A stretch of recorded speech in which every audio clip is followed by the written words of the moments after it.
Buenos días o buenas tardes. Bienvenidos a la Institución Libre de Enseñanza. Damos también la bienvenida a las investigadoras Kalman y López Rendón, que nos van a presentar un proyecto verdaderamente singular relacionado con la educación infantil y el exilio español en México. Va a presentar y moderar la sesión Antonio Calvo Roy, que es periodista científico, aunque su verdadera vocación es la de ser estudioso de la vida y obra de Odón de Buen, naturalista español que fue pionero de la oceanografía en España y que en los últimos años, en los años 40, se exilió en México y vivió allí sus últimos años de vida. Así que muchas gracias a los tres por su participación y, Antonio, tienes la palabra. Muchísimas gracias. Buenos días a todos. Muchísimas gracias a la Fundación Giner, a la Institución Libre de Enseñanza, por acoger este encuentro fantástico. Yo lo digo de antemano, estoy convencido de que ustedes también participarán de ello después. Saludos a las personas que están aquí y a las que nos están siguiendo vía telemática en probablemente muchos países del otro lado del charco. Lo que vamos a hacer hoy es algo raro,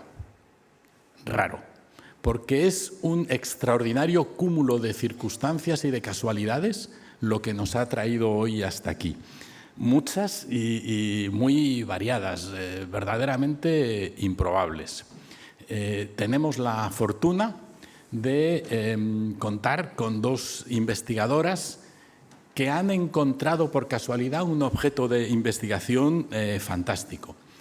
Pero primero déjenme decir que después de su intervención será posible hacer preguntas, tanto desde luego por las personas que nos acompañan en la sala, como quienes nos escuchan por vía telemática en directo a través del WhatsApp, que es con el 34 de España, y 620-645458. El 34 de España y 620-645458. Quien nos acompaña hoy es, en primer lugar, a mi derecha, la doctora Judith Kalman, que es investigadora nacional emérita del Laboratorio de Educación y Tecnología. Es doctorada en Educación con especialidad en Lenguaje y Alfabetización. Y como todo el mundo aquí está extraordinariamente digitalizado y alfabetizado, no voy a hacer una larga presentación. Tendrán la curiosidad de googlear y seleccionar entre las decenas, centenas de entradas que hay, aquellas más interesantes. Solo me gustaría reseñar uno de sus trabajos. Ella es especialista en la construcción social de la lengua y tiene un libro que se llama Escribir en la plaza, que es extraordinario. Si tienen oportunidad, les recomiendo que se asomen a él porque es una experiencia. Y a la derecha del todo está la doctora Citlali López Rendón, que es maestra en Ciencias con especialidad en Investigación Educativa en el Departamento de Investigación. Igualmente podrán googlearla y encontrar todos los datos referidos a ella, y trabaja en varios proyectos con Judith Kalman. Yo voy a colocar un poco de contexto para que se entienda mejor por un lado ese cúmulo de casualidades y por otro lado la importancia de este tesoro, como así Judith lo ha calificado en alguna ocasión. Estamos hablando de una serie de chicos y no tanto chicas, lo veremos después, que en los años 20 eran alumnos de esta institución, del Instituto Libre de Enseñanza, lo que entonces era el Instituto Escuela. Y compartían, varios de ellos compartían las casas porque vivían en El Viso, en unas casas para catedráticos, en la que vivía el abuelo y los padres de estos niños, y eran todos alumnos del colegio. Como tres de los hermanos se habían casado con tres hermanas, incluso compartían primero y segundo apellido, con lo cual parecían una tribu muy considerable. Estos chicos, y lo veremos ahora en lo que nos cuente Judith Kalman, tenían una capacidad de expresión notable para su edad. Y esto ocurre por la circunstancia. Como se decía en la presentación, yo lo que me dedico en la vida es a odonizar España. Trato de que la figura de Odón de Buen, que a mí me parece fundamental, sea más conocida. Odón de Buen es un tipo que nace hijo de un sastre en un pueblo de Zaragoza, en Zuera, que no tiene nada de particular. Estudió gracias a que era un chico muy brillante, están empezando a llegar ya a WhatsApp, qué bueno, gracias a las ayudas de su pueblo y gracias a que su familia se dio cuenta de que era un chico muy listo. Y gracias a que la Primera República cambió leyes educativas y él pudo estudiar por libre el bachillerato e ir después a presentarse en Zaragoza, en el instituto, como alumno libre en primera instancia. Su padre cambió de ocupación de sastre, pasó a ser acomodador de cine, acomodador de teatro, para poder trasladarse a Zaragoza. Y Odón de Buen trabajaba en lo que podía, y lo que podía era dar clase a compañeros de cursos inferiores, algo que hizo siempre, pero igual salía de comparsa en las zarzuelas del momento. En Gigantes y Cabezudos, por ejemplo, pues él cuenta que salía. Estudió después en la universidad y conoció a un personaje para él muy importante, que acabaría siendo su suegro, Fernando Lozano, que es quien le hizo ciudadano. Y al mismo tiempo en la universidad tenía profesores extraordinarios relacionados con la institución, por ejemplo, Cándido Bolívar, de quien fue primero discípulo directo y luego tuvieron sus más y sus menos, pero eso le permitió a él tener una formación científica muy notable, pero también una formación humanística de la mano de Fernando Lozano, que le convirtió en ciudadano. Bolívar le hizo científico, Lozano le hizo ciudadano responsable, republicano acérrimo y masón. Y le metió en un círculo intelectual en el que él encajó muy bien, porque, como digo, Odón de Buen era un tipo muy listo. Enseguida, en 1889, al mismo tiempo se casó y sacó la cátedra de la Universidad de Barcelona, donde estuvo 22 años, donde nacieron la mayoría de sus hijos. Tuvo 6 hijos, todos chicos, todos doctores, 5 catedráticos, 3 de ellos, como el propio Odón de Buen, premios extraordinarios de licenciatura. Eran tipos brillantes, muy trabajadores, muy leídos, muy cultos y muy brillantes. Y en enorme medida, aunque no está bien documentado, esa brillantez, esa capacidad, se debe a la mujer de Odón de Buen, a Rafaela Lozano, la hija de Fernando Lozano, que era maestra y que ella en los primeros años era quien formaba, quien les daba clase a estos chicos. Estos chicos crecen, se hacen todos ellos profesionales. Hay un abogado importante que es juez en el Tribunal Superior. Tenemos la fortuna de contar hoy en la sala con un nieto de ese abogado, de Demófilo, con Odón de Buen, que pues es una de estas casualidades. Resulta que es el marido de Judith y es la primera, o quizá la segunda, de las casualidades que nos trae hoy aquí. Tenía, como digo, de los 6 hijos, un abogado, 2 oceanógrafos, 2 médicos y un ingeniero. Todos muy brillantes, cada uno, en fin, primeros espadas en lo suyo. Cada uno de ellos tiene una historia verdaderamente apasionante. Los hijos de estos 6 son quienes eran niños, nacidos entre 1912 y 1927, 27, que son quienes juegan a lo que hoy nos va a contar Judith. Esos niños que han nacido en ese ambiente, que van a este colegio, tienen unas capacidades que hoy llaman la atención. Ya veremos cómo. Estos niños salen con el Gobierno de Madrid después del golpe de Estado del 36, primero a Valencia con la familia, después a Barcelona. En el 39 salen con tantísimos exiliados a Toulouse y tienen la fortuna de poder ir a México, donde hacen su vida y vuelve a ser la siguiente generación, una generación notable y brillante en México en campos tan variados como el derecho, en concreto el derecho laboral, o la ingeniería y el cálculo de estructuras, donde es un de Buen quien pasa por ser el más notable calculista de estructuras de los grandes edificios de México en los años 60 y 70. Uno de los niños que jugaba a este juego que vamos a ver. Bueno, pues estos niños que salen en esas circunstancias, en ese viaje, lo que se llevan es una caja con un juego. Una caja que supongo jugarían durante el viaje con ella, en Barcelona probablemente bajo las bombas, y la llevan a México, allí probablemente en algún momento dejan de jugar, lo guardan.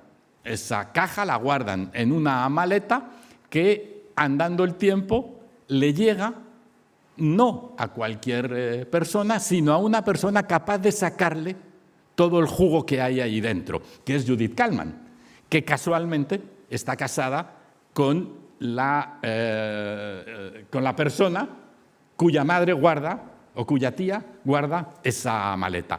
Por lo tanto, hay una casualidad más. Yo no voy a desvelar más misterios. A partir de aquí nos quedamos con una maleta en la que hay una caja y una investigadora que se la encuentra. Y entonces, Judith, ¿qué?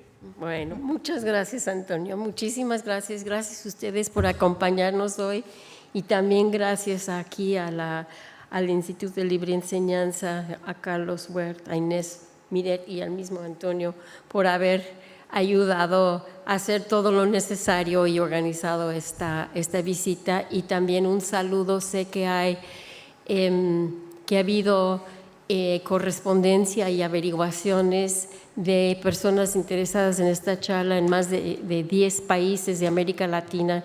Algunos a lo mejor nos están siguiendo ahora, otros lo verán después, pero también quería reconocer su presencia y agradecerles su interés y mandarles un saludo.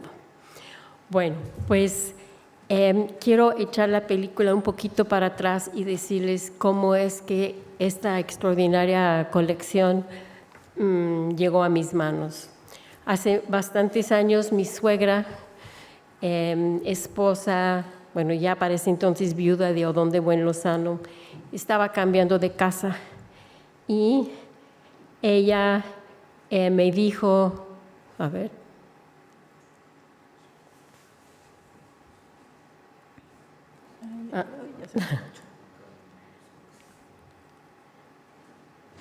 es que está retardada, ahí está. Ella me dijo, guárdame esta maleta. Y ustedes saben, si tu suegra te dice, guárdame esta maleta, guardas la maleta.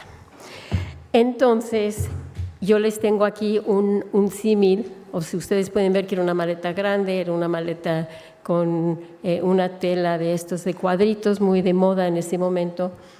Era una cosa demasiado grande para traérmela ahora, pero les hice una versión en chiquito, porque esto es como yo fui descubriendo esto. Ahora, yo sabía en la casa de una de las tías de mi esposo Don, había un cuarto donde guardaban todo lo que había llegado de España junto con ellos cuando llegaron a México. Y ahí está el baúl, estaban algunas maletas, cajas con documentos, y en un armario de cajones había muchas figuras y dibujos que los hermanos y primos hermanos de la tía Pasita habían hecho, y cuando íbamos ahí cada 6 de enero a la Rosca de Reyes, los primos hermanos abrían siempre ese armario, sacaban todas las cosas, las veían, las comentaban y las volvían a guardar. Entonces yo tenía conocimiento de algunas de las figuras. Entonces, hace algunos años, más o menos en la época de la pandemia, yo estaba buscando, yo quería armar un cuadro para mi esposo de regalo con las figuritas, y yo tenía la idea que en esa maleta había algunas. Entonces abrí la maleta y por primera vez realmente puse atención a qué había en esta maleta. Hasta arriba había todo tipo de cuadernos, obviamente no estos, pero eran los cuadernos de la escuela, los apuntes de la escuela de mi suegro, de cuando estudiaba aquí en España, una parte, y una parte ya del colegio en México. Entonces, yo supongo que me las pusieron ahí. Mi suegra sabía que yo hacía algo de educación, yo creo que no tenía mucha idea qué, pero cuadernos de la escuela más educación son para mí. Entonces, esto los puse a un lado. Abajo de esa capa, esto fue como arqueóloga, encontré cartas, varias cartas, y viéndolo bien me di cuenta que era la correspondencia de mis suegros, de novios, y por pudor las guardé y las tengo en una bolsa y hasta la fecha no las he revisado. Pero abajo de eso, en la siguiente capa, empecé a encontrar cosas como estos. Estos son reales, no sé si alcanzan a ver, son unas figuras que se vendían en las papelerías, ¿no? Aquí hay uno que dice caballería y es, si los alcanzan a ver, son todas estas figuras que era una forma de juego de distintas formas bastante común. También hay algunos juegos de teatro infantil que los personajes vienen así en esto de que con esta pestañita de abajo para poderlos parar. Y entonces encontré esto, este es el sobre original, ¿no? Y viene el precio y en fin. Entonces encontré muchos de estos, decenas, ¿no? Y abajo, pues muchos papelitos de la época, en fin, pero luego encontré estos periódicos de la época y adentro empecé a encontrar figuras hechas a mano, ¿no? Tinta y colores con esta pestaña y además marcados con nombres, a veces con el nombre del barco, a veces con alguna medida y demás. Y bueno, de eso había, bueno, aquí hay uno que dice 5 rusos, o sea, empezamos a ver diferentes soldados rusos, personajes, digamos, de esta época. Aquí hay tanques militares, ¿no? Que también, yo sé que están muy chiquitos, pero se pueden dar cuenta del detalle y la pintura, y además se ve que trazaban con algún tipo de molde para que todos salieran igual. Y en fin, soldados, oficiales, vehículos, inclusive aviones, barcos, todo lo que se requiere para hacer una guerra. Y, bueno, vehículos como este, que era de transporte del ejército, supongo yo. En fin, y entonces,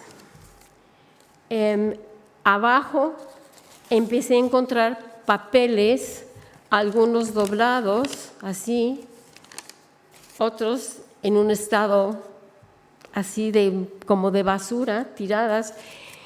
Y yo, por mi propia profesión, empecé a sacar los documentos, estirarlos, y yo siempre tengo en la casa esos protectores de plástico para documentos, y empecé a darles forma, a plancharlos y juntar la colección. Y para cuando terminé de sacar todo, era una colección enorme de cerca de 100 documentos. Y entonces inmediatamente una carpeta de 3 argollas y ponerlo en orden cronológico. Entonces ese material que tenía mucha escritura, era muy variada, es el material que estamos trabajando. Y Citlali se encargó de armar bien a detalle el inventario, y entonces ella va a comentar un poco qué es lo que contenía y contiene esta colección. Listo.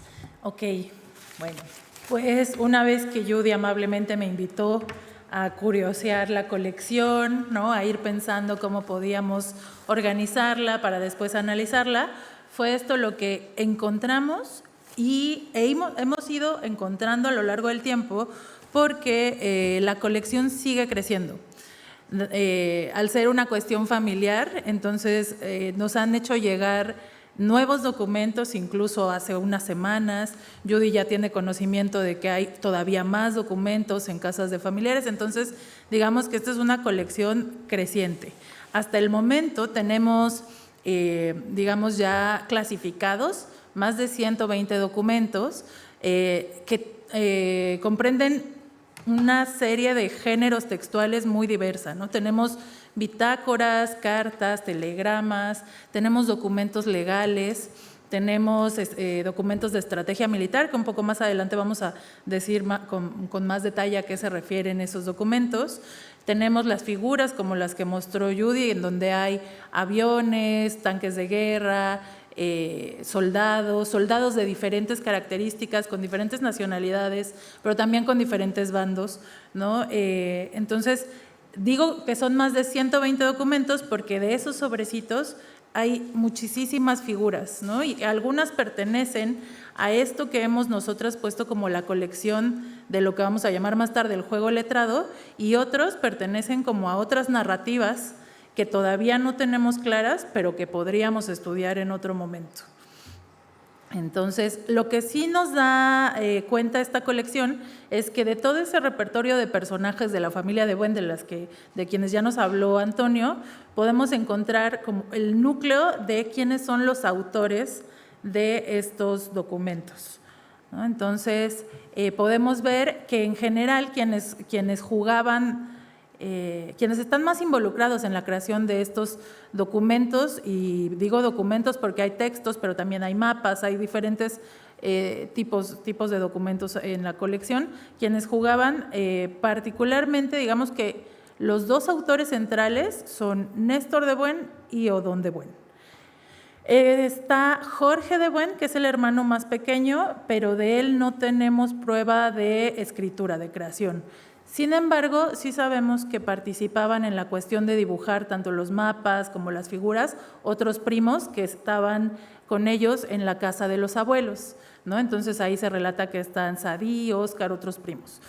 Y bueno, lo primero que hacemos entonces es imaginar cómo clasificar y cómo vamos a mirar este corpus, ¿no? Vemos los mapas que nos parecen centrales, porque analizando el conjunto de documentos lo que vemos es que hay un juego de mesa involucrado y que consideramos que es el centro, que el mapa, alguno de estos mapas, porque hay más de 5 mapas de diferentes características, lo que entendemos, tanto por los documentos alrededor como por la producción periodística de Néstor, uno de los chicos que jugaban ya posteriormente en México, él relata que se trataba de un juego de mesa en donde había diferentes naciones que ellos inventaron, y naciones que tenían características y que tenían políticas y posturas diferentes. Había naciones monárquicas, había naciones republicanas, etcétera, y aquí me permito leer una de las citas que nos permiten saber cómo se organizaba un poco la parte social y de convivencia del juego, ¿no? Entonces Néstor dice: dibujados sobre cartulinas y en colores, los personajes tenían una base o peana que se doblaba y los mantenía, no siempre con éxito, de pie. Hacíamos escopetas y cañones que disparaban bolitas de papel, y de nuevo los dados jugaban su versión. Había vencedores y vencidos, países conquistados, rebeliones, elecciones y actos dudosos de gobierno. No estaba mal para unos jóvenes de entre 10 y 14 o 15 años.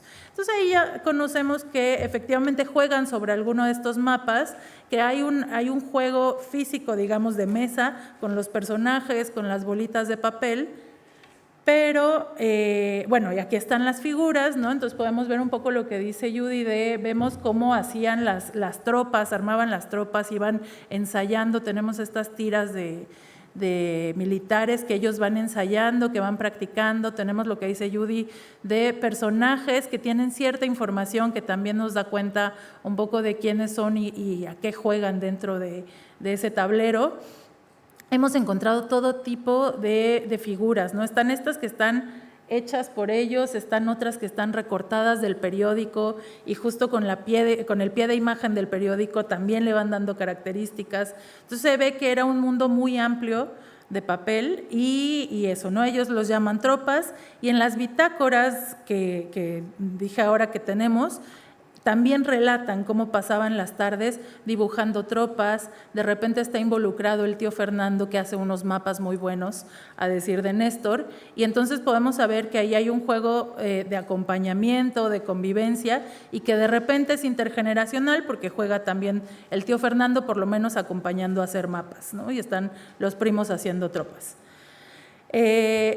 En torno a ese juego de mesa, ese juego físico que de repente en otro de los artículos Néstor relata que terminan jugando almohadazos, ¿no? Entonces está la guerra afuera, la guerra sobre el tablero, pero después empezamos a encontrar un montón de producción escrita, ¿no? Entonces estos papeles que relata Judy que estaban hechos bola, ¿no? Y que estaban algunos doblados, nos damos cuenta de que hay una gran producción escrita en torno a lo que ellos ponen en juego en el tablero, ¿no? Entonces hay un performance de juego en el tablero que después se enriquece con esto que ellos escriben, ¿no? Se relatan las batallas, se relatan las tomas de decisión de los gobiernos, ¿no? Entonces podemos desde ver simplemente el documento darnos cuenta de que conocen la prensa, son unos grandes lectores de prensa, tiene toda la arquitectura de la prensa con encabezados, las columnas, secciones noticiosas, editoriales, secciones de cultura, de deporte, etcétera. Y nuevamente el resto de la colección que pertenece a lo que ellos escribían, no como parte de la ficción, sino dentro de sus textos personales del día a día, nos permite conocer que eran lectores ávidos de prensa, ¿no? Que diariamente en estas bitácoras que tenemos de Néstor y Odón, ellos reportan que salen como primera actividad de la mañana a comprar la Dépêche, a comprar el Paris Midi, etcétera, y reportan una serie de periódicos que se leen en familia o se leen en solitario, pero bueno, entonces claramente esto se ve en el momento en el que ellos pueden crear una prensa que tiene los elementos gráficos y también los elementos discursivos para hacernos conocer que eran grandes lectores. Además de la prensa, aquí es donde empieza a complejizarse un poco más, porque encontramos documentos de diferentes tipos y características. Declaraciones de guerra, diplomas, tratados de paz, cartas, telegramas oficiales, pasaportes, permisos de armas, y uno que nos llama particularmente la atención son los partes de guerra, porque se trata de un género textual que en nuestro día a día no es algo con lo que estemos familiarizados, incluso pensaríamos nosotras en un contexto de guerra, ¿no? Entonces, el que ellos hayan podido reproducir partes de guerra nos habla del lugar social en el que están situados, como parte de una familia que participa en las cuestiones políticas, que está profundamente vinculada a la República de varias formas, ¿no? Y que entonces el parte de guerra es un género textual que ellos reconocen y pueden reproducir y pueden transformar para crear su propio mundo de papel. Entonces empezamos, ya tenemos los mapas, las figuras, esta otra producción escrita, los diarios y los documentos personales que nos dan como otro marco para interpretar las relaciones entre esto que encontramos. Ante eso, bueno, tomamos las primeras decisiones de cómo aproximarnos a este corpus. Y lo que tuvimos que hacer, Judy ya había puesto en orden cronológico los documentos, tuvimos que volver a leerlos, volver a identificar fechas, no todos están fechados, entonces de repente teníamos que intuir la cronología a partir del contenido propio del documento, y así hicimos. Este es solo un recorte de una extensa línea del tiempo, en donde lo que decidimos fue poner la Guerra Civil Española, que después, un poco para situarnos en qué estaba pasando en el mundo mientras ellos estaban escribiendo. Después nos dimos cuenta de que era insuficiente solo mirar la Guerra Civil Española, que teníamos que ver el periodo entre guerras en los que ellos estaban, porque los acontecimientos europeos en general era algo que también estaba atravesando su producción escrita. Después, en la línea verde, tenemos esto que yo he llamado ahora producciones de escritura personal, en donde están las bitácoras, la libreta de cuentas de la madre de estos chicos, que será un tema aparte y en algún momento tendremos que también analizarla con cuidado, porque como decía hace rato Antonio, bueno, la escritura femenina en este recorte no está presente, ¿no? Entonces también tendríamos que preguntarnos qué estaban escribiendo las mujeres de la familia, porque sabemos que escribían. Pusimos los periódicos como una línea aparte por ser los documentos que contienen más información en términos de la narrativa de este mundo y de esta historia que ellos están contando dentro de la colección de documentos. Y en azul están los otros documentos, la creación de tropas, las fechas históricas. Tenemos un instructivo que consideramos que no está completo, porque hemos intentado jugar el juego con ese instructivo, pero nos faltan elementos. Lo que sí sabemos es que hay un dado, que hay valores, ¿no? Y entonces que eso ordenaba un poco lo que sucedía en el tablero de juego.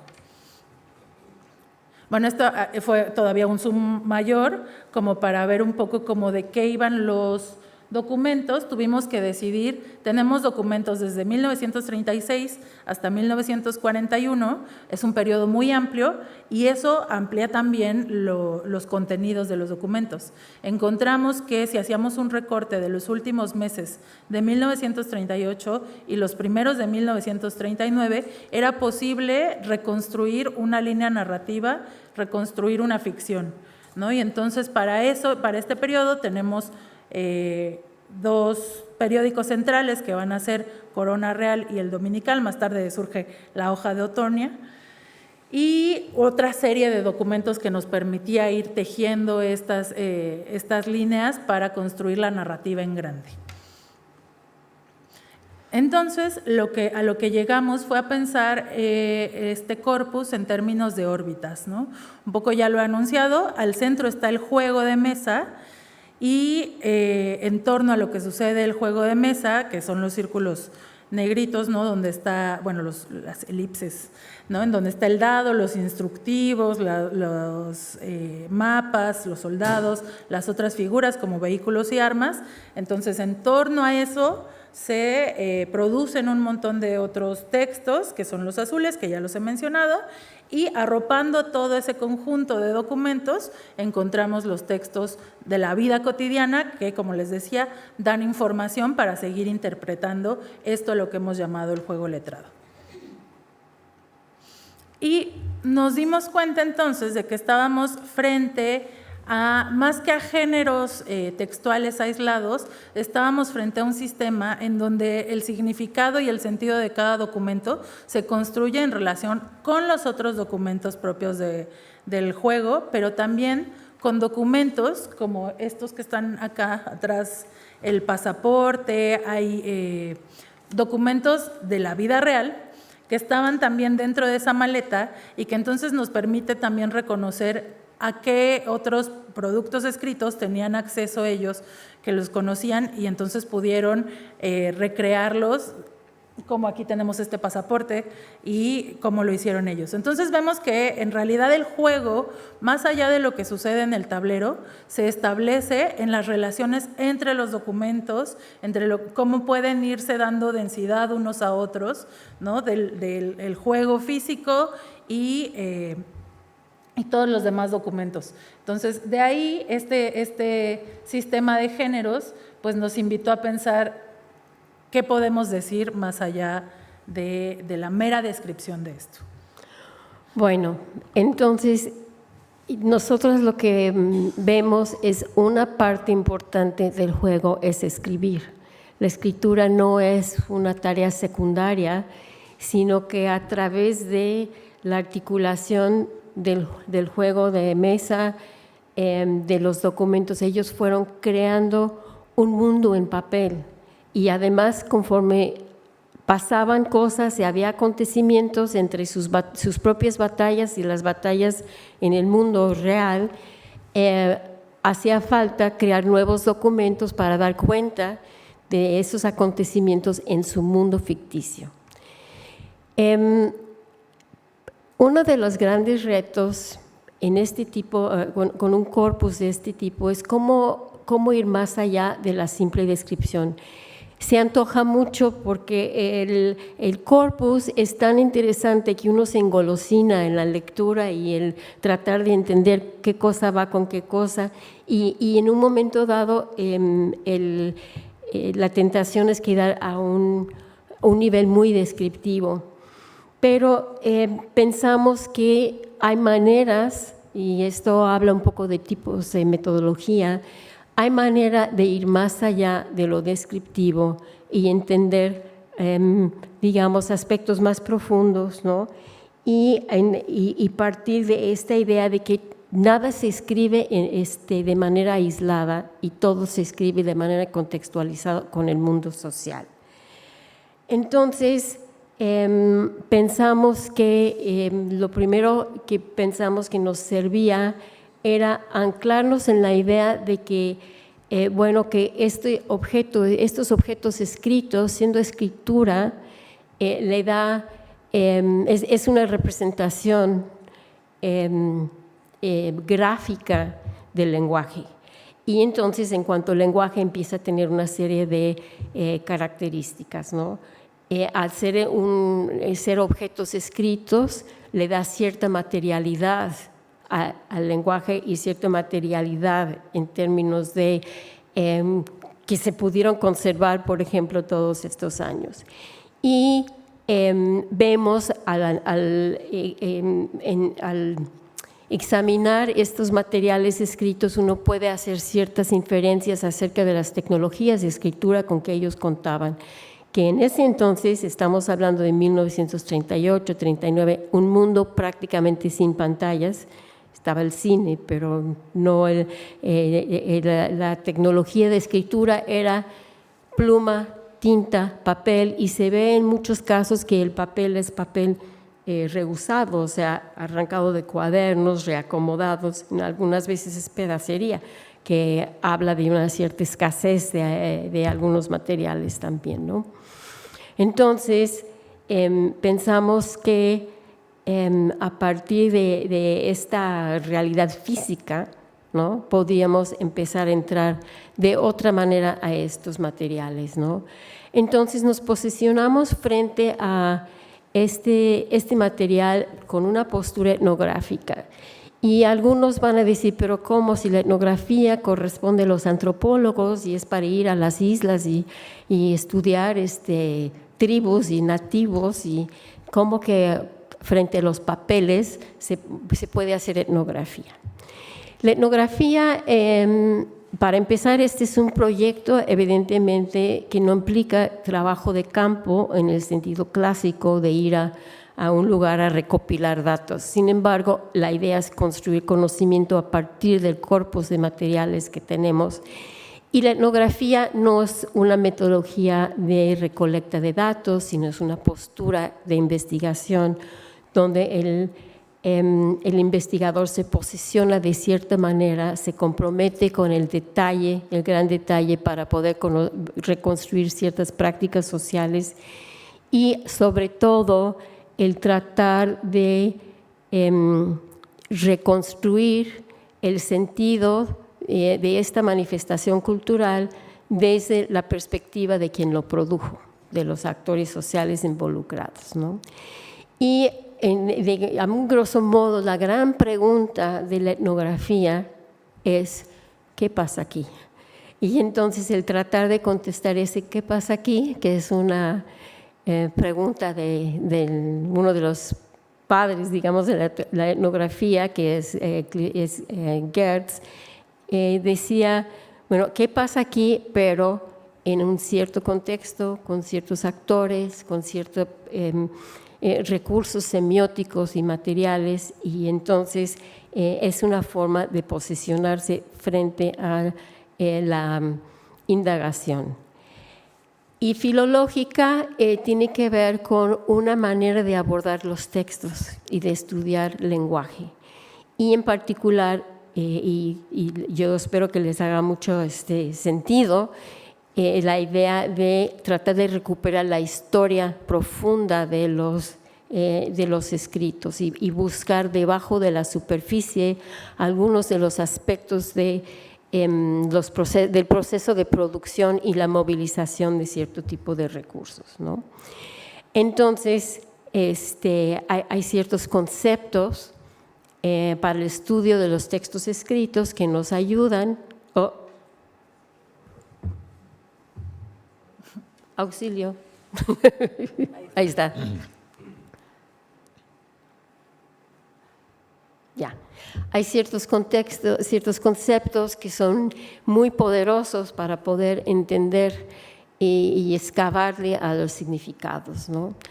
Uno de los países, tal vez el país más grande y más poderoso de los países inventados por estos jóvenes, se llamaba Ascania.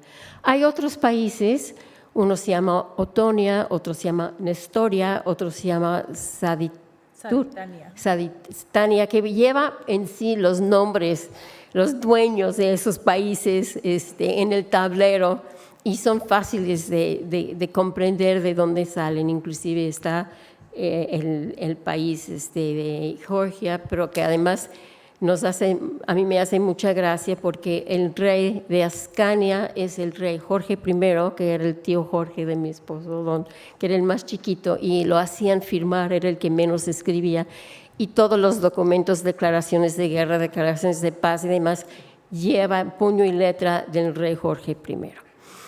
Pero hay otros países que uno no acaba de entender por qué se llaman así, y uno de ellos es Ascania. Ascania fue uno de los países más importantes dentro de esta producción escrita. Los países también son lo que llamamos geoagentes, a veces son los sujetos de las acciones. Los países declaran la guerra, los países invaden, los países convocan. Entonces, Ascania es un país muy poderoso y protagonista, digamos, de la historia. Y entonces descubrimos primero que Ascania era en ese entonces una casa industrial que producían, por un lado, relojes, pero por otro lado eran más conocidos por materiales eran herramientas para la navegación. Y entonces dijimos, bueno, pues de ahí tomaron el nombre, y cuando fuimos a las páginas de la compañía, que de hecho todavía existe, de Ascania, venía ahí un poco de historia, y nosotros rastreamos esa historia, y resulta, del lado izquierdo, de este lado, hay un mapa que es del medievo alemán, es parte de un lugar en Alemania que se llama Ascania, y que tuvo una dinastía que empezó en el año 950 más o menos, y se extiende como 300 años, y el primer rey de esta dinastía se llamaba Odón I. Y este es el tipo de cosas que no puede ser coincidencia. Es decir, es un ejemplo de un recurso semiótico, un recurso cultural, donde estos jóvenes, que eran extraordinariamente cultos, leídos, se ve en su escritura, ellos movían este tipo de elementos en digamos, las partes profundas de sus producciones, y entonces hay toda una red de significados de ellos, y inclusive, por eso Citlali decía, hablar simplemente de España era insuficiente porque ellos se colocaban como europeos, ¿no? El siguiente concepto que nos ayuda a profundizar en estos textos es la heteroglosia. La heteroglosia es un concepto que tiene que ver con la presencia de múltiples voces sociales. Y estas voces, simplemente un ejemplo es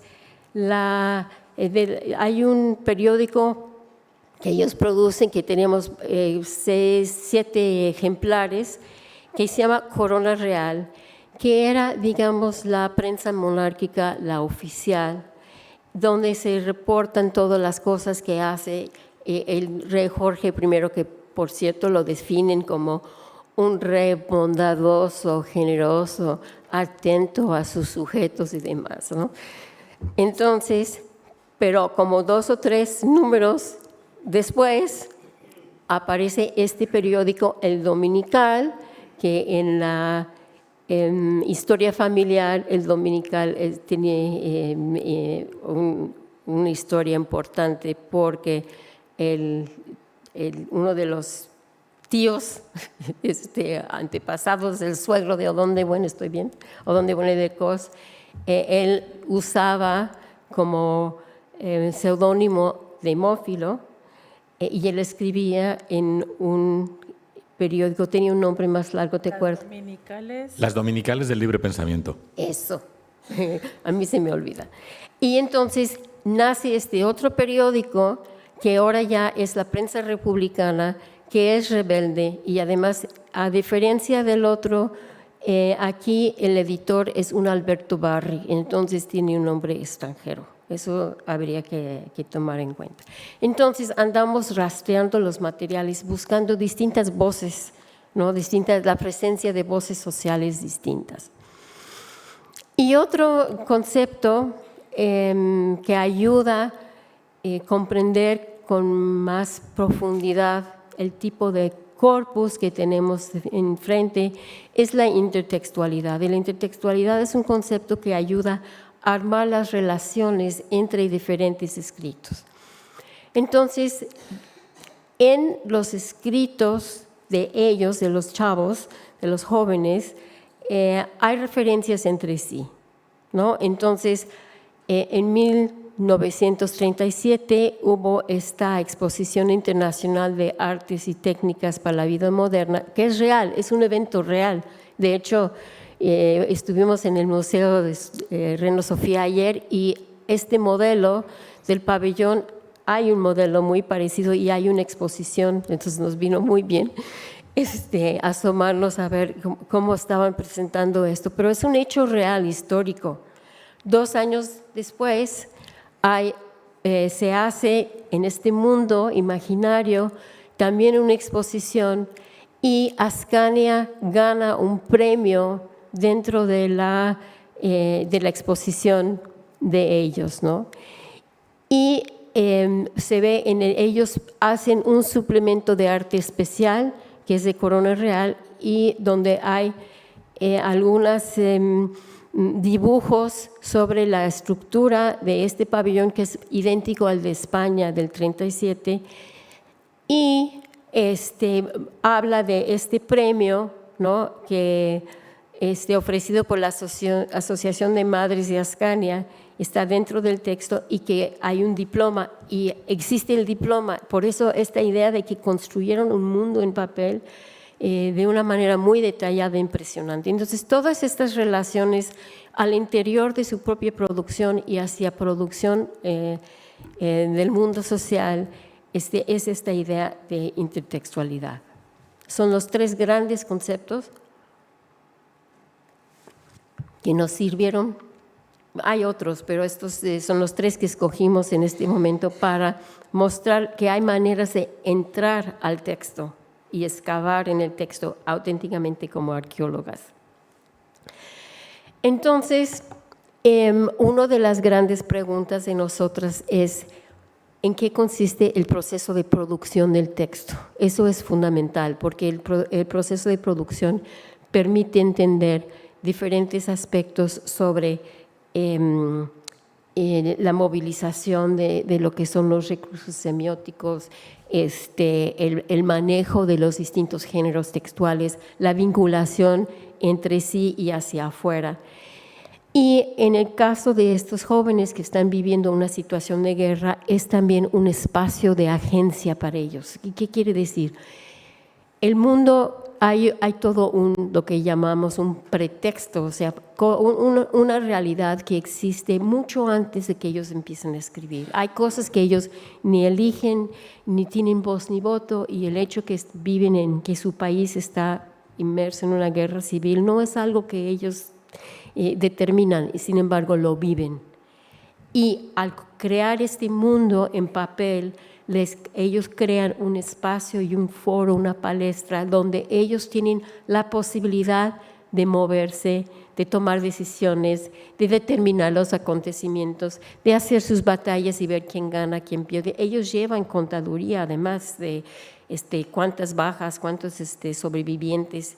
Es donde ellos pueden de una manera recrear y participar en este mundo. Y es parte de su propio mecanismo de sobrevivencia frente a ellos. Y para nosotros, para ellos también es una forma de comprender mejor este proceso de tomar acontecimientos históricos y usarlos para ilustrar un mundo que ellos han inventado. Es una manera de comprender su realidad. Y es lo que algunos, estoy pensando en Judith Langer, ella habla de lo que es el pensamiento literario, que es un concepto que desde mi perspectiva es un concepto muy, muy poderoso, porque pensamos mucho en el pensamiento científico, el pensamiento matemático, pero la literatura queda como, en cuanto a disciplina, a veces queda un poco relegada, y ella defiende la idea de que hay un tipo de pensamiento que es el pensamiento literario, que es un pensamiento que permite desarrollar, por ejemplo, diferentes ángulos para comprender la realidad, el desarrollar la sensibilidad de diferentes puntos de vista, la empatía, la tolerancia, ¿no?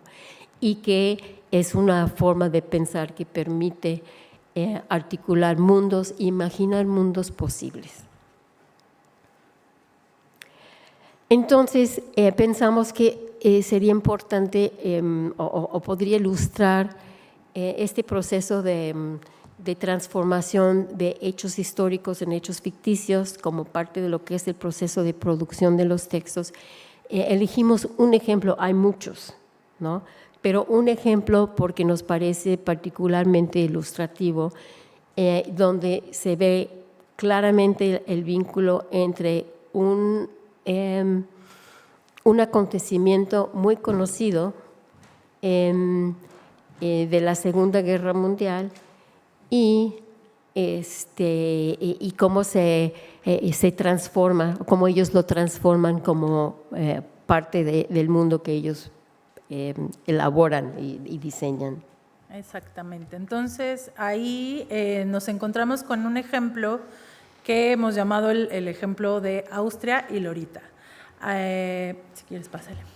Entonces, hemos buscado las maneras de poner en juego esto que nos comentaba Judy del pensamiento literario, y para eso hemos buscado analizar los textos de los jóvenes desde una estructura literaria y ver cómo esas narrativas también no es que reproduzcan, sino que abrevan de la realidad histórica, pero los jóvenes la transforman. Entonces, tenemos el ejemplo de la anexión de Austria por parte de Alemania.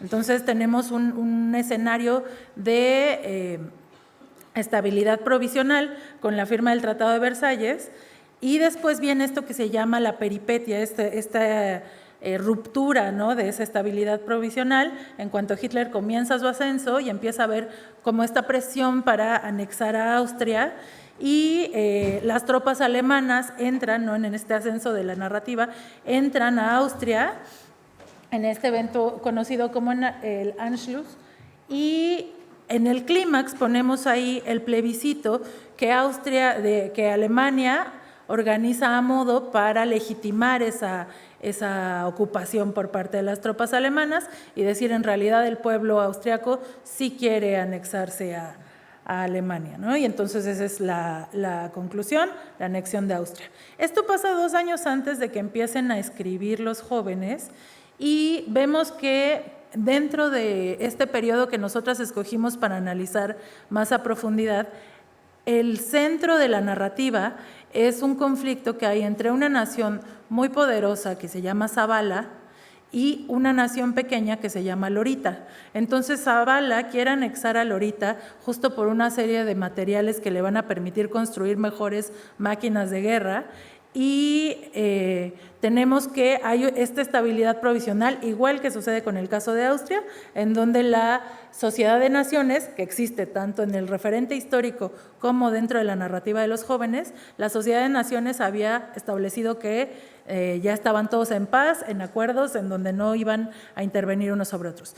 Llega este momento en donde Zavala, la nación poderosa, empieza a presionar a Lorita para que se anexe, empieza a haber asambleas de la Sociedad de Naciones, que nos muestra que también estos jóvenes conocían el funcionamiento de la política internacional, ¿no? Entonces empieza a haber las asambleas, el rey Jorge I, del que ya nos habló Judy, como es un soberano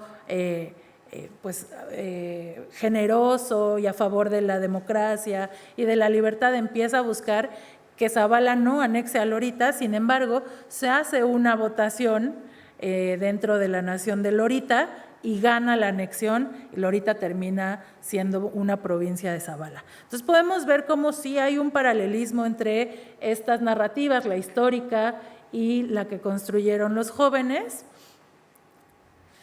Y además, cuando nos acercamos a la prensa que ellos leían, ¿no? Entonces yo he comentado que ellos leían, por ejemplo, la Dépêche, si vemos, afortunadamente están en línea, entonces podemos leer la prensa de los días que ellos reportaban que estaban leyendo, o en general ver cómo se relataba en la prensa de la época estas cuestiones históricas, y podemos ver cómo las relatan ellos en sus propios periódicos. Y hay bastante del estilo de una en otra, pero además pues hay estas coincidencias. Por ejemplo, en ambas publicaciones se menciona la importancia que tuvo la propaganda para que se pudieran consolidar ambas anexiones, ¿no? Entonces ahí vemos cómo ellos están justo eso, tomando los recursos de su época, los recursos que ellos han ido pues absorbiendo de la cultura escrita que ellos consumen, para construir su propio mundo. Entonces igual nos dimos a la tarea de buscar la propaganda de la que se hablaba en la Dépêche, y pues justo vemos que tiene como mucha coincidencia con lo que los chicos de Buen relatan en sus propias narrativas. Bien, y entonces un poco para ir cerrando, aquí hicimos de una manera muy condensada lo que es el camino que hemos ido construyendo para el análisis de este corpus, que lo que estamos presentando aquí es la primera asomada. Ya tuvimos la oportunidad de publicar un primer artículo aquí en el boletín de DILE, donde introducimos lo que es este corpus, pero nosotros tenemos una lista de diferentes entradas y análisis que se puede hacer sobre esto, ¿no? Entonces, frente a este corpus, pues a uno le empiezan a surgir preguntas, ¿no? De por qué los de Buen empiezan a escribir, de dónde sale los jóvenes, ¿no? De dónde sale esa forma de jugar, cuáles son las condiciones técnicas y culturales, simbólicas en que estaban inmersos y que da lugar a esto de reinventar el mundo y ponerlo en papel. Cómo conocieron tantos géneros, es impresionante lo que es el repertorio de ellos como jóvenes lectores y escritores, ¿no? Y cómo es que ellos transforman esta idea de un proceso de producción, de que toman ciertos elementos y los reacomodan, los resignifican. Ese es un elemento que nos parece especialmente importante y relevante. Y entonces, pues, con estas preguntas empezamos esta organización del corpus que les hemos compartido, y además viéndolo de manera cronológica, pero además los diferentes géneros, y inmerso en líneas de tiempo donde podemos ver los desplazamientos de la familia, lo que está pasando en España, los eventos de Europa en ese momento, ¿no?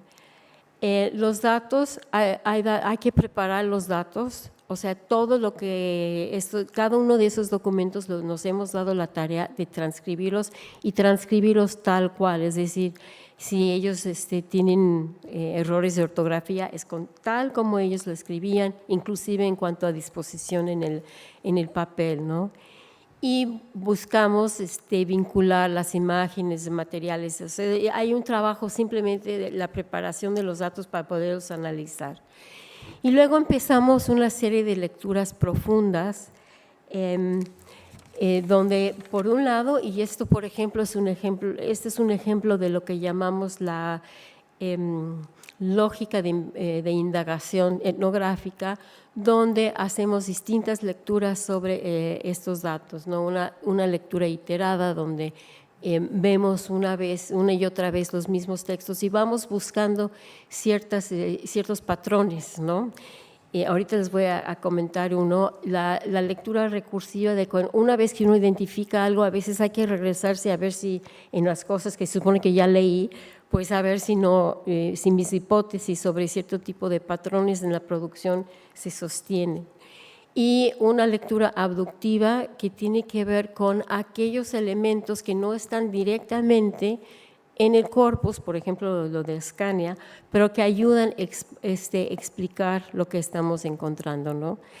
Un ejemplo de este tipo de lecturas es que la toponimia es muy interesante. Yo les comenté que hay muchos países que se entiende muy bien de dónde sale su nombre, ¿no? Y esos son los países que de alguna manera podemos llamarlos próximos a los jóvenes, Otonia, Nestoria, ese tipo de lugares. Pero entonces nos hicimos la pregunta, si eso es la manera de construir la proximidad, ¿cómo construyen la distancia? ¿Cómo ubican en los planos una relación más lejana, digamos, ¿no? Y uno de los descubrimientos recientes es que hay una serie de lugares que son extranjeros, y sabemos que son extranjeros porque todos tienen la letra K. O es Kralin, o es Caperuce, o Marskovitz, que no lo tiene al inicio, pero lo tiene en medio. Es decir, hay un uso, una marca que viene desde su conocimiento del español, ¿no? De que no es común, y por eso, bueno, pues Kalman de alguna manera es mi propia marca, ¿no? Bien, y bueno, la segunda lectura profunda, que es uno que ya hemos comentado, que es esta a partir de conceptos como la indexicalidad, la intertextualidad, la heteroglosia, ¿no?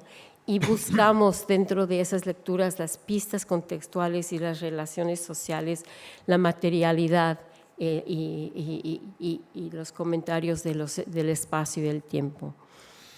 Y entonces nos ha permitido esto indagar en las cosas que nos interesan. Uno de ellos, insisto, es este proceso de producción y la transformación de una realidad histórica en una realidad literaria.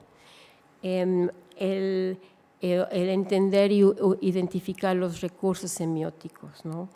Y el comprender el juego letrado, juego letrado muy situado en un momento. Entonces, para nosotros es evidente que este corpus tiene un gran valor histórico y también un gran valor literario. Pero la obligación de uno como investigador es hacerse la pregunta siempre, que es la que los directores de tesis hacemos a los estudiantes: ¿y qué? ¿Y qué nos importa, ¿no? Este corpus, además de que es curioso y que es bonito y que revela ciertas cosas sobre la época. Entonces, ¿y qué? Nos hace pensar en cómo es, si este tipo de indagaciones y esta manera de ver un corpus de escritura nos puede servir para otra cosa. Y pensamos entonces que uno de los productos de esta investigación tiene un gran valor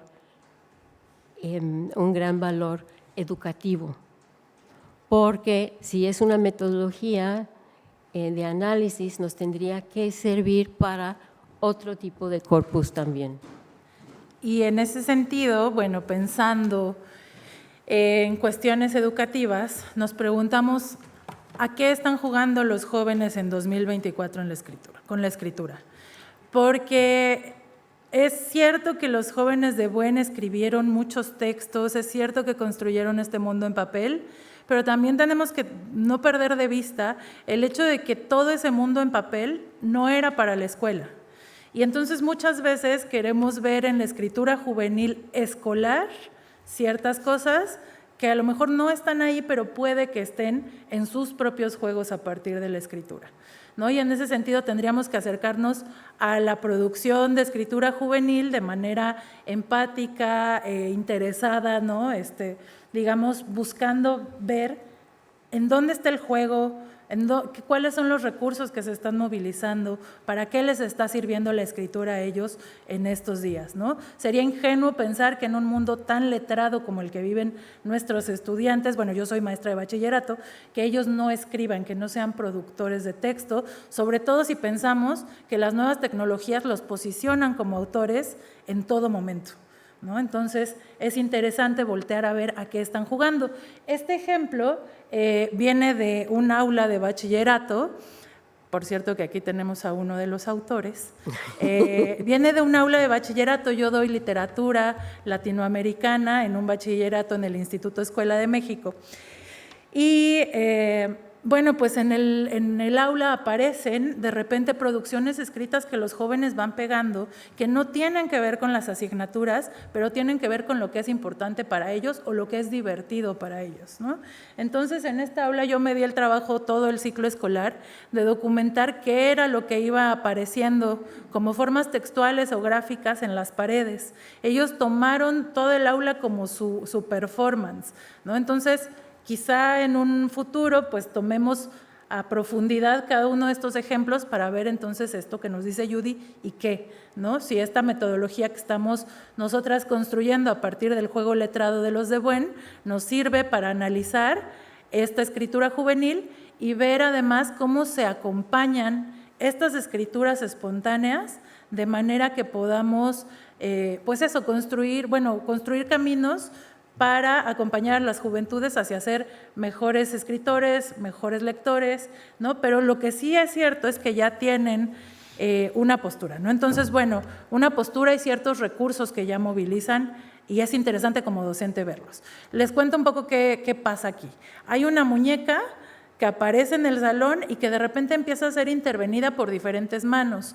Esta muñeca, como pueden ver arriba, dice Cry Baby, bueno, no sé si lo pueden ver, pero en la frente le escribieron Cry Baby, tiene una cruz, en el piecito dice Andy, y entonces ahí podemos ver parte de los elementos que Judy ya describió para el caso de los de Buen, en donde hay intertextualidad, ¿no? Entonces Andy viene de Toy Story, ¿no? Entonces de la película de Toy Story, que ¿no? Le ponen el nombre. Arriba el otro, el Cry Baby, nos está hablando por un lado de la cultura de las culturas urbanas disidentes como los cholos, pero por otro lado es una canción de una cantante popular.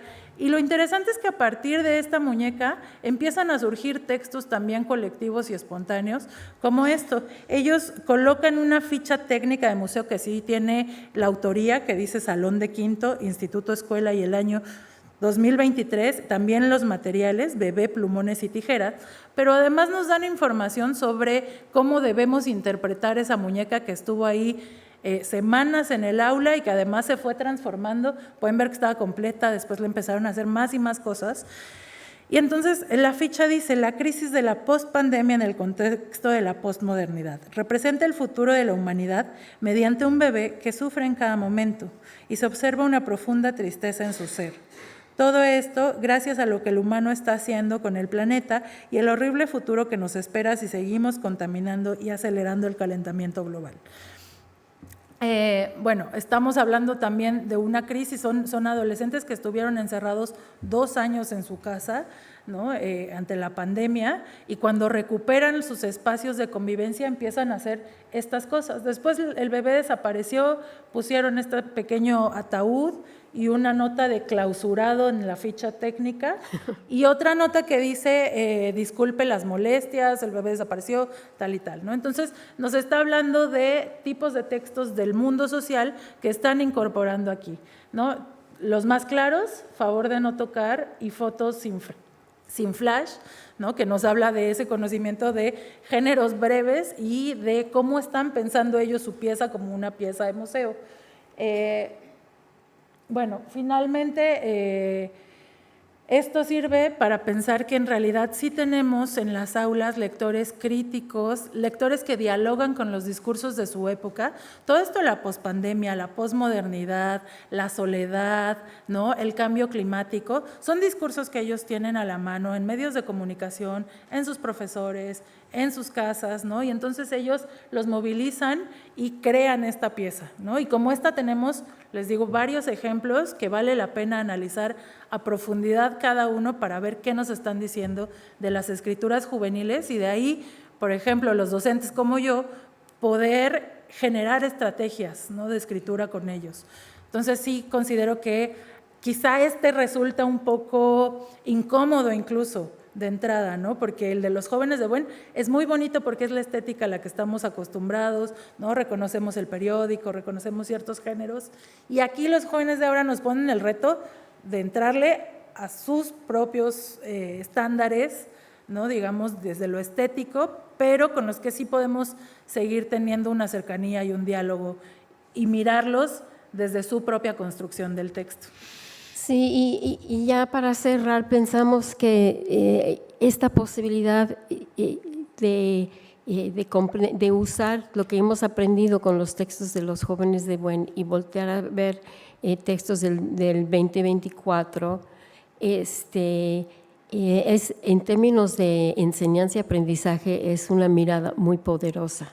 Es poderosa para poder entender mejor qué escriben y además trabajar con ellos para que ellos entiendan sus propios procesos de producción y que tomen decisiones deliberadas sobre lo que ellos quieren producir.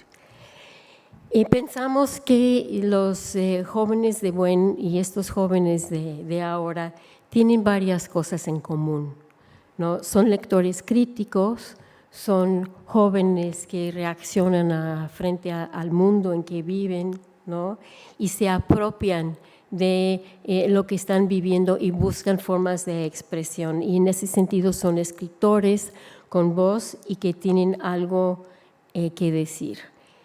Pero también comparten una condición de joven y que Emilia Ferrero decía que las nuevas generaciones tienen el reto de inventar un nuevo orden mundial donde la vida vale la pena ser vivida, ¿no?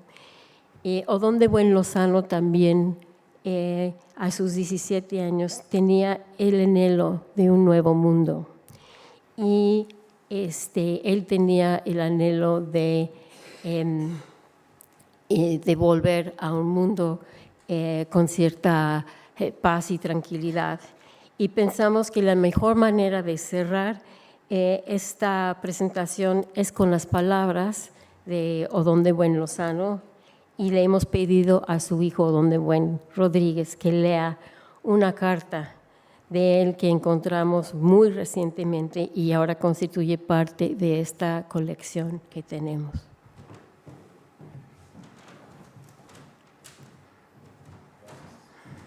Buenas tardes.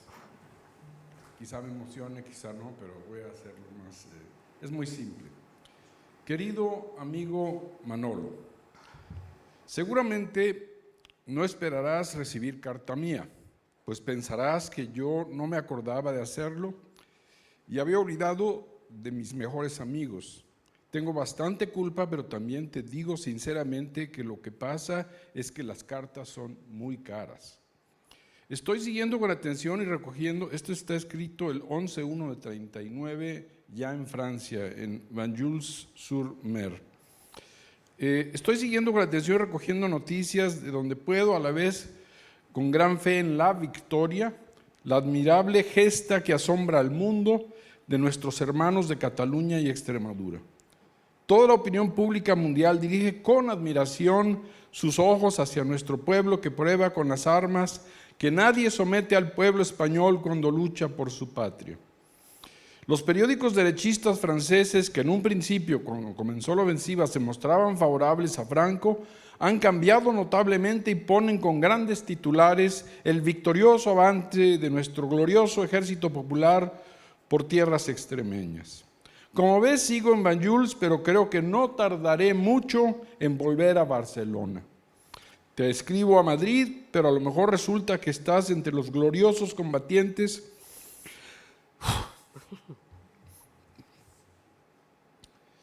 de nuestro ejército, combatiendo con más ardor que el soldado más veterano.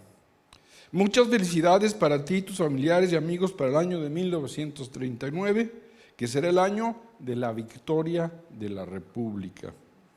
Tenemos todos muchas ganas de volver a España para ahí compartir los dolores y las alegrías de nuestro pueblo, que también sabe demostrar de lo que es capaz. Pasamos hoy por uno de los momentos más importantes de la guerra, tanto internacionalmente como militarmente, y ahora estoy impaciente porque llegue el día de mañana para saber el resultado de la entrevista de Chamberlain con Mussolini y enterarme de las partes de guerra.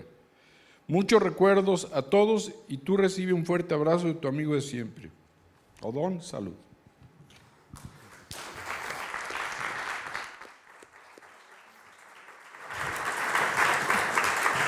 Odón, muchas gracias por la lectura y a ustedes muchas gracias por acompañarnos el día de hoy. Gracias. Y muchas gracias.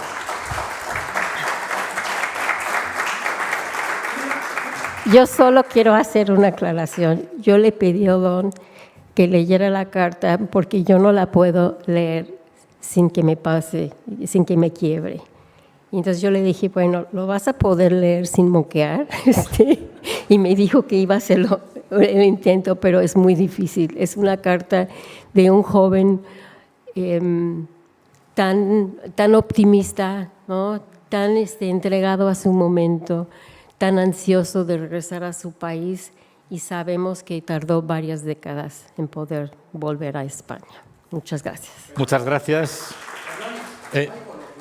Sí, claro. Pero vamos a ello. Primero vamos a dejar que acaben y ahora vamos con el coloquio. Recordamos para quienes están siguiéndonos telemáticamente que se pueden hacer a través del WhatsApp preguntas al teléfono con el 34 de España 620-645458.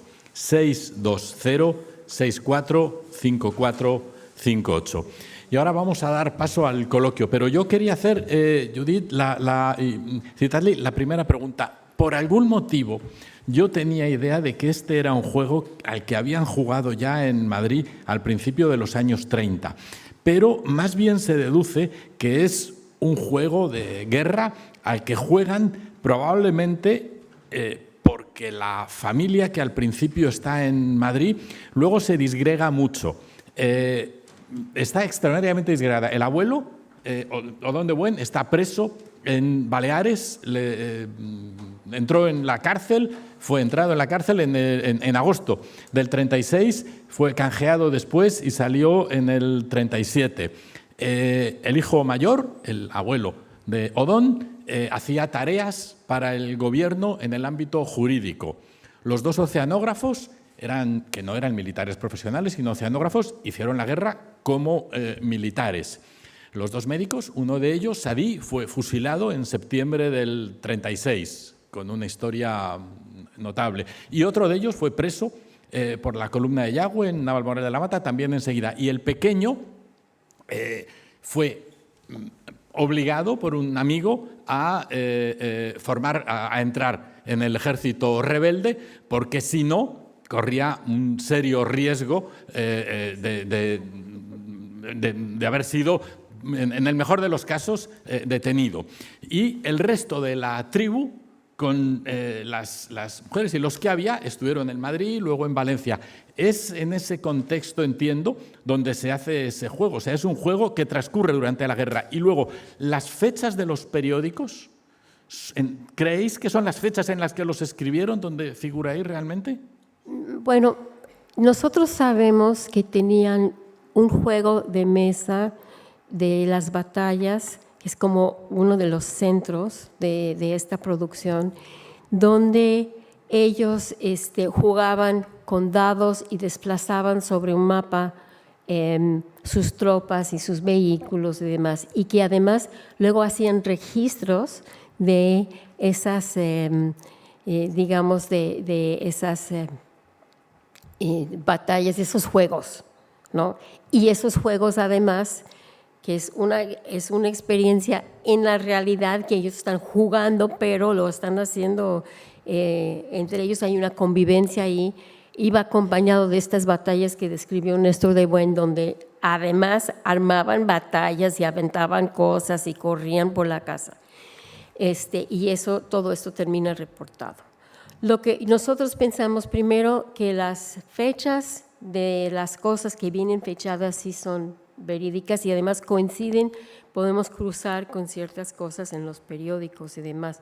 Este ejemplo de que está esperando la reunión de Chamberlain con Mussolini es un evento histórico muy conocido de la época, ¿no?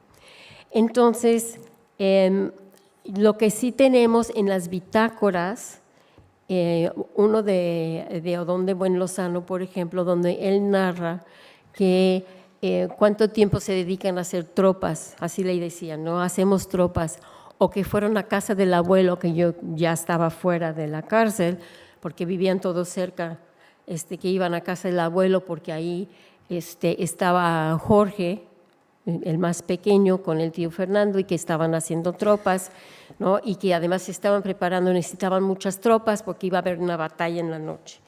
Entonces, una de las cosas que nos parece importante es mostrar cómo lo que hay aquí también recoge un tipo de convivencia familiar, ¿no? Y que es una de las cosas que nutre, ¿no? el juego. Entonces, yo no creo que yo no sé si esto se hacía en Madrid o era ya que se habían ido hacia Valencia. Por las fechas de los primeros documentos que no son los periódicos, pero hay, por ejemplo, la fundación de la Sociedad de Naciones, etcétera. Por esas fechas podemos intuir que habían comenzado algo en Madrid, no podemos saber exactamente qué, pero sí. Muchas gracias. La carta que habéis leído quizás sea también una pieza literaria, producto de la historia familiar. Una de las cosas que Odón de Buen escribió en el periódico de su suegro, en las dominicales del Libre Pensamiento, era Cartas a un labrador, y era una serie de artículos que escribía a un amigo en el que acababa demostrando cómo para un pueblo son mucho más útiles los naturalistas que los curas en esa época. Bueno, quizá tenga también, ¿no? una... La epístola se considera un género literario, pero además esa carta es de muy reciente descubrimiento. La tenemos desde hace muy poco y nos ha dado tiempo para transcribirla. Tratamos inclusive tiene cosas que van verticales y demás, tratamos de reproducirlo tal cual y de leerlo entre varios, pero para mí es una pieza extraordinaria de la época. Muchas gracias. Pues damos paso al coloquio. Estoy seguro de que esta, a mí me ha parecido interesantísima exposición, ha generado muchas preguntas.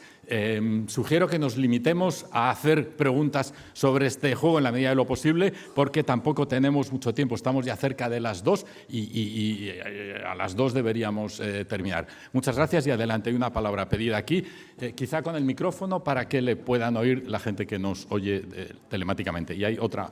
Yo tengo el testimonio de 2 niños de esta época, 3, que vivían aquí cerca, y además dibujado, porque eran grandes artistas, José Ramón Fernández Legomín y los 2 hermanos Avellán. Porque ustedes seguramente no sabrán que los niños de este entorno iban a la residencia de estudiantes, a la azotea, y ahí se veían las escenas de combates aéreos más impresionantes que se puedan ver en todo Madrid. Ya hay un documental sobre eso, que algunos habrán visto, porque se estrenó en la residencia de estudiantes, hecho por Juan Pérez de Ayala. Y además cuentan el episodio, y lo dibujó muy bien en la revista de Historia de Aviación Aeroplano José Ramón Fernández Legomín, de un avión Mosca republicano derribado, posiblemente por un impacto de la artillería antiaérea propia de la remonta, y que hace un vuelo sobre las casas de Bravo Murillo hasta la Castellana al final del hipódromo para intentar aterrizar. Y Juan Antonio Avellán me contaba que como las ruedas eran muy pequeñas y él vivía en Claudio Cuello, que se llevó una de esas ruedas a su casa. Y pienso que los de Buen al principio, al estar aquí, cuando se hacían esos combates, estarían viéndolos también, quizás en la residencia de estudiantes, con los niños de este entorno. Y luego, por ejemplo, ahí en el cartel que han puesto ustedes anunciativo, aparece el Tupolev Katiuska con unos detalles que hay que saber mucho, porque era un avión secreto que no estaba en los Alomos de Madrid más que en la batalla del Jarama, en algún momento de Guadalajara. Y termino porque hay otros dibujos del Dornier 17, que era un avión también de precisión del otro bando, que es rarísimo que esté dibujado como ha aparecido en la Casa Costero. O sea, que estos de buena eran cultísimos. Yo también soy de familia de extincionistas y 2 murieron en la guerra civil. Uno fusilado y otro en el campo de concentración de Alcalá de Henares, que era además el médico de la residencia de García Lorca. Muchas Muchas gracias. Quizá parte del conocimiento aeronáutico les venía de su tío, Víctor, cuya hija me parece que está ahí arriba, Clementina, gracias por venir, que era ingeniero aeronáutico y que por lo tanto quizá les había aportado ese conocimiento. Adelante. Sí, con micro, por favor, para la gente de fuera. Gracias. Hola, buenas tardes y muchas gracias por vuestra intervención tan interesante. Yo quería ver, aunque un poco tal vez se puede intuir, porque es verdad que los niños en la guerra juegan a la guerra, como una forma, en parte de desahogo, en parte de comprender la realidad. Y yo lo que quería saber, aunque esto sería más si han comentado algo a sus hijos, a sus nietos en su día, si aparte de comprender con este juego la realidad, emocionalmente les servía para estar más, claro, porque estaban viendo la guerra, como ha dicho este señor, en directo, ¿no? Si les servía también para estar más tranquilos o incluso más inquietos, o era como paralelo. Una cosa era la guerra y los sufrimientos reales, por decir así, de la guerra, y otra cosa era la ficción. No sé, desde el punto de vista emocional, si les serviría. Gracias. Gracias. No puedo decir mucho en cuanto a... no hablaban mucho. O sea, yo empecé a trabajar esto cuando ya se nos había ido el último tío. Y cuando yo conocí, esta es la familia, la que estoy proyectando ahora es la familia de los hijos de Demófilo, ¿no? Y la abuela Paz, que así la conozco yo, de nombre. Y entonces no hablaban mucho de la guerra y cuando uno preguntaban era así como que no les gustaba mucho hablar del tema. Había todavía mucho susto entre ellos, ¿no? Sin embargo, hay un dato que me parece muy importante rescatar, sobre todo desde una visión sociocultural de lo que es el ser letrado, ¿no? Y es que esto era un juego que implicaba mucha convivencia entre todos los primos, entre algunos amigos también que me parece que se adherían. Pero entonces, en este asunto de la convivencia, ¿no? Se desarrollaba el acompañamiento, pero también los textos y el hacer las tropas juntos, el juntarse a jugar, y seguramente eso les dio cierta cobertura en términos de su propia estabilidad, el saber que estaban en un núcleo muy fuerte. Hay mucha evidencia de que se juntaban muy seguido y que vivían cerca unos a otros, ¿no? Pero no tengo mucho más que puedo decir que es. Adelante.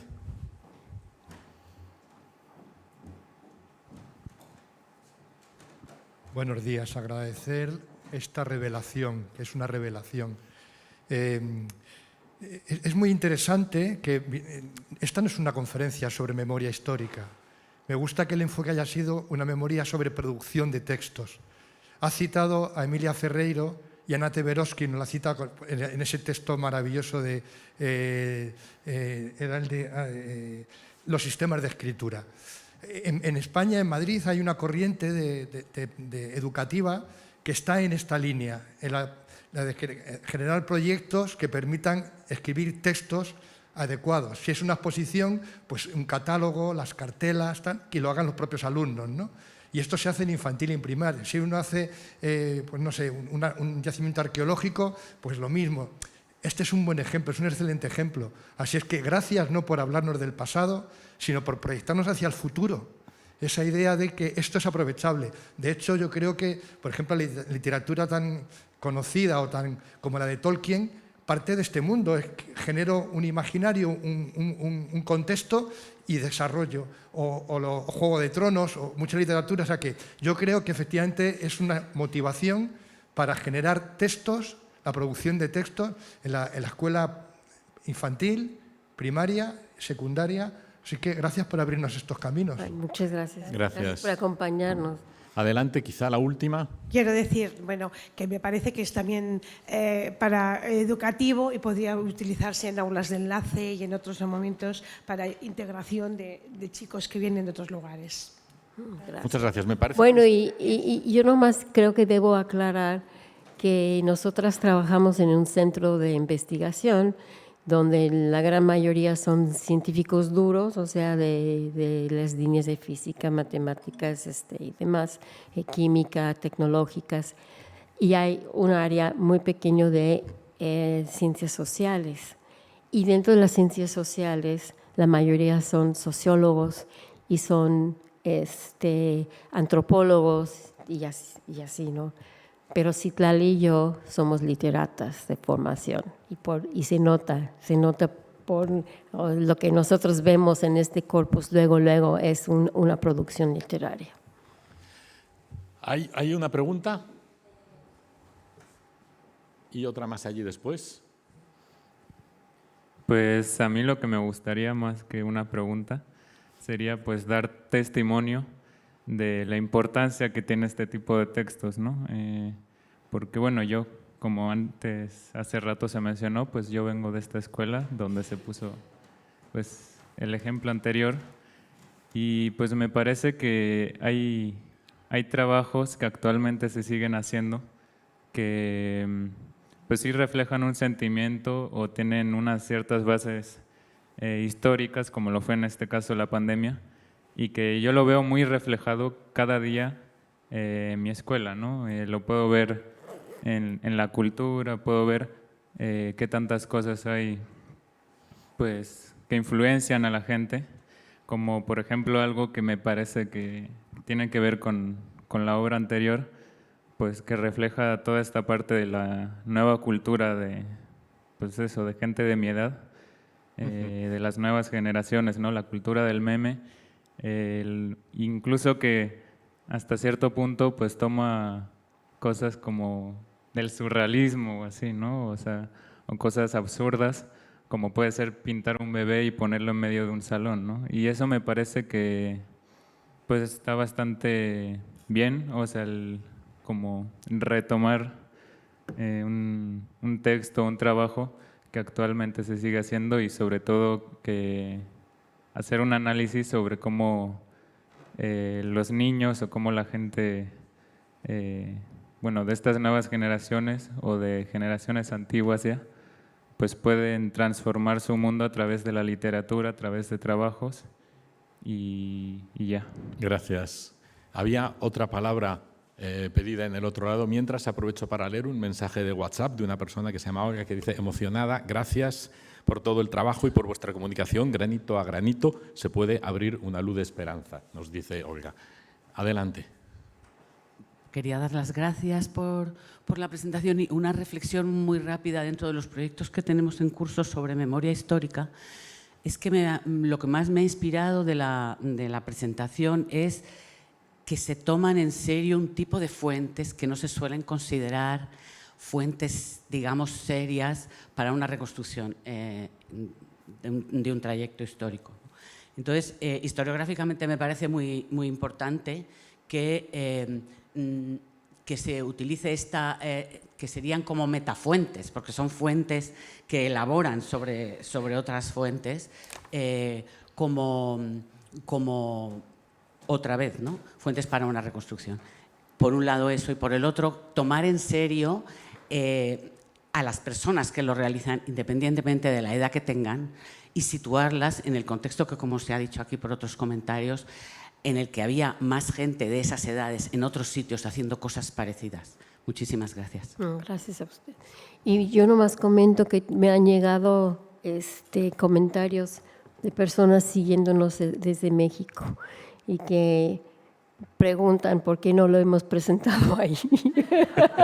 Bueno, todo se andará seguro, que se presenta también en México. Muchísimas gracias, Judith Kalman, muchísimas gracias, Citlali López, muchísimas gracias a la Institución Libre de Enseñanza, a la Fundación Giner, que nos ha acogido a la presentación de algo de lo que tiene que ver, gracias a Elisa Navas, que nos ha presentado previamente, gracias a los dos familiares de Odón de Buen que están aquí. Tenemos un nieto del hijo mayor y una hija del hijo pequeño del fundador. Muchísimas gracias a todos ustedes y a quienes nos han seguido telemáticamente. Esperemos que esto sea el principio y que de la maleta sigan saliendo tesoros. Muchísimas gracias.